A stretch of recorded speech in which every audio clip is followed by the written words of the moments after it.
අර අපේ කිව්වේ ඈතින් තියෙනවා. බලපාර. වතුර වලේ හොඳටම පීරිලානේ. බහලා දැන්නේ ලස්සන.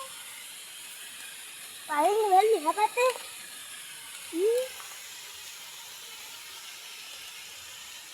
අර වතුර දාපු දවසම ගොඩක් තිබ්බනේ. ඔව් දැන් පොඩ්ඩයි එදින නිකන් මේ අපිට කැලේ ඇස්සේ යන්න අමාරු මේ වෙලාවේ ලෙස් වෙනවා ගල්.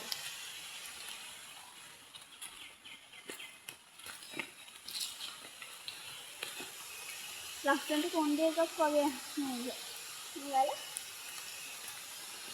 මේ අම්මේ දුන්න අම්මේ මෙතෙන් දැල් පෙන්නන්නකො. අම්මේ මෙතෙන් දැල් පෙන්නන්නකො. මේ වල.